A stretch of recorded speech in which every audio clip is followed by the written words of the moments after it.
Hello friends, welcome to my channel. நாம இப்ப பார்க்க போற ரெசிபி என்னன்னு பாத்தீங்கன்னா மிகவும் சுவையான ராகி கூழ் எப்படி செய்யலாம்ங்கறத பத்தி தான் பார்க்க போறோம். ராகி களி செஞ்சு அதிலே நம்ம ராகி கூழ் செய்றோம். ராகி களிக்கு நான் கருவாட்டு குழம்பு வச்சிருக்கேன். வெயில் காலத்துல ராகி களி சாப்பிட வேணாம். ஆனா ராகி கூழ் தாராளமா சாப்பிடலாம். சம்மருக்கு ஏத்த ஒரு டிஷ். இதுக்கு நான் மோர் மிளகாவும் மாங்காவும் வச்சிருக்கேன். இது எப்படி செய்யலாம்ங்கறத நம்ம இந்த வீடியோல பார்க்கலாம். 1.5 கப் அளவுக்கு நம்ம ராகி மாவு எடுத்திருக்கோம். இது கடையில் வாங்கினது தான். இந்த ராகி மாவுக்கு நம்ம 3 கப் அளவுக்கு நம்ம தண்ணி எடுத்திருக்கோம். இதுக்கு தேவையான அளவு உப்பு சேர்த்துக்கிறோம். உப்பு சேர்த்துட்டு 1 கப் அளவு தண்ணியை இது கூட சேர்த்து இந்த மாவை நம்ம நல்லா கரைச்சி எடுத்துக்கணும். நம்ம ஏன் டைரெக்டாக சுடு தண்ணியில் ராகி மாவை சேர்க்கலைன்னா நமக்கு கிளறும் போது கட்டி பிடிச்சிரும். அதுக்காக தான் 1 கப் அளவு தண்ணி பத்தலைன்னா கூடுதலாக கூட நம்ம தண்ணி சேர்த்து நம்ம கலந்து எடுத்துக்கலாம். பாருங்க, நம்ம கலந்து எடுத்தாச்சு. ஒரு பாத்திரம் அடுப்பில் வச்சுட்டு அதில் மீதம் உள்ள தண்ணியும் சேர்த்துக்கணும். கொஞ்சம் அடிகனமான உள்ள பாத்திரம் வச்சுக்கிறது நல்லது. தண்ணி நல்லா கொதிச்சதுமே கரைச்சி வச்சிருக்கிற ராகி மாவை இது கூட சேர்த்துக்கலாம். சேர்த்துட்டு கையெடுக்காமல் நல்லா கிளறி விட்டுட்டே இருக்கணும். கட்டி பிடிக்காத அளவு நல்லா கிளறி விட்டுட்டே இருக்கணும்.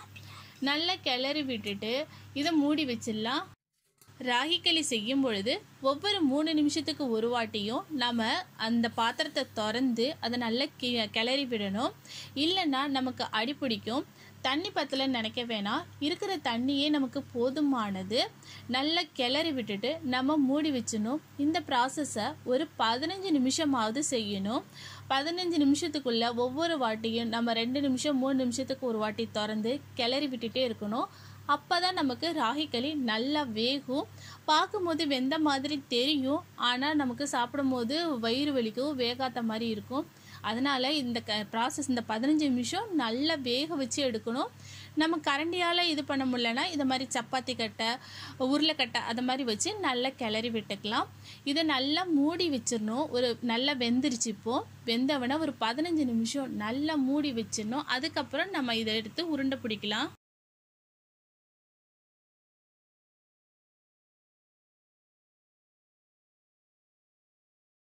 பதினஞ்சு நிமிஷத்துக்கு அப்புறம் நம்ம பார்க்குறோம். நம்ம தண்ணி தொட்டு இப்படி தொட்டு பார்த்தோம்னா நம்ம கையில் ஒட்டக்கூடாது. அதுதான் சரியான பதம். ஒரு பவுலில் கொஞ்சமாக தண்ணி ஊற்றி கழுகிட்டு அதுலேயே கொஞ்சம் தண்ணியும் ஊற்றிட்டு நம்ம இந்த மாவை எடுத்து இதுக்குள்ளே வைக்கிறோம். வச்சுட்டு இந்த மாவை நல்லா இப்படி உருட்டி, அதாவது ஷேக் பண்ணி நம்ம எடுக்கிறோம். அப்படி செய்யும் போது நமக்கு ஒரு உருண்டை ஷேப்பில் நமக்கு வரும். அதுக்கப்புறமா நம்ம கையை நல்லா நனைச்சிட்டு கையிலேயே நம்ம நல்லா உருண்டை பிடிச்சி எடுத்துக்கலாம். அந்த களியை நம்ம வைக்கும் போது அந்த பாத்திரமும் நமக்கு ஈரமாக இருக்கணும். இது மாதிரி மீதம் இருக்கிறதையும் நம்ம உருண்டை பிடிச்சி எடுத்துக்கலாம். நமக்கு ராகி களி ரெடி ஆயிடுச்சு. ராகி களிக்கு கருவாட்டு குழம்பு நல்லா இருக்கும். இது வெயில் காலத்தில் சாப்பிட வேணாம். இப்போ இதை நம்ம ராகி கூழாக நம்ம மாற்றி எடுத்துக்கலாம். இதை நம்ம எப்படி பண்ணணும்னா இந்த ராகி களியை ஒரு மண் பாத்திரம் இல்லைன்னா ஏதாவது ஒரு பாத்திரத்தில் நம்ம சேர்த்துக்கலாம். இது சேர்த்துட்டு இது மூழ்கிற அளவு நம்ம தண்ணி விட்டுக்கணும். தண்ணி விட்டுட்டு இதை ஒரு 4-5 மணி நேரம் ஊற வைக்கலாம். இதை ஓவர் நைட்டு கூட ஊற வச்சோம்னா இந்த தண்ணியை கீழே ஊற்றிட்டு அதுக்கப்புறம் தான் நம்ம அடுத்த வேறு தண்ணி புது தண்ணி ஊற்றி தான் நம்ம செய்யணும். இது பாருங்கள், நமக்கு ஒரு 4-5 மணி நேரம் ஆயிடுச்சு. இருந்தாலும் நான் இந்த தண்ணியை மாற்றிட்டு இதில் புது தண்ணி ஊற்றி நம்ம இதை கரைச்சி எடுத்துக்கிறோம். பாருங்கள், நம்ம கரைச்சி எடுத்தாச்சு. இது கூட நான் 1 கப்பு தயிர் எடுத்திருக்கேன். தயிரை ஒரு விஸ்கு வச்சு நல்லா அடித்து எடுத்துக்கலாம். அடித்து எடுத்த தயிரை நம்ம இந்த ராகி கூழோடு சேர்த்துக்கலாம். தயிர் மிக்ஸ் பண்ணி சாப்பிட்டா தான் செம்ம டேஸ்டியாக இருக்கும்.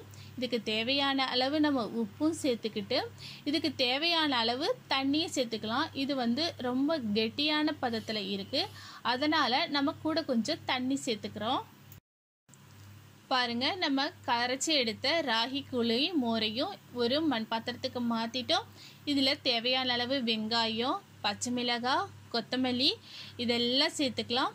இதை அப்படியே குடிக்கும்போது அப்படியே வயிறு ஃபுல்லாக இருக்கும், குளுகுளுன்னு இருக்கும், செம்ம டேஸ்டியாக இருக்கும். இதுக்கு நான் மாங்காவும் மோர் மிளகாவும் வச்சுருக்கேன். இந்த மோர் மிளகாய் வீடியோவும் நான் போட்டிருக்கேன். சூப்பராக இருக்குது பாருங்கள். செம்ம டேஸ்டியான ராகி கூழ் ரெடி ஆகிடுச்சு. இதை நீங்களே ட்ரை பண்ணி பாருங்கள்.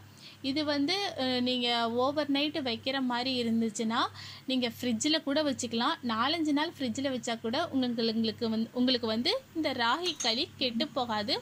தேவையானப்போ கரைச்சி நீங்கள் யூஸ் பண்ணிக்கலாம். இதை நீங்கள் ட்ரை பண்ணி பார்த்துட்டு ஃபீட்பேக் சொல்லுங்கள். இது மாதிரி மேலும் நல்ல நல்ல ரெசிபிக்கு மறக்காமல் கீழே உள்ள சப்ஸ்கிரைப் பட்டனையும் பெல் சிம்பிளையும் அழுத்துங்க. தேங்க்யூ.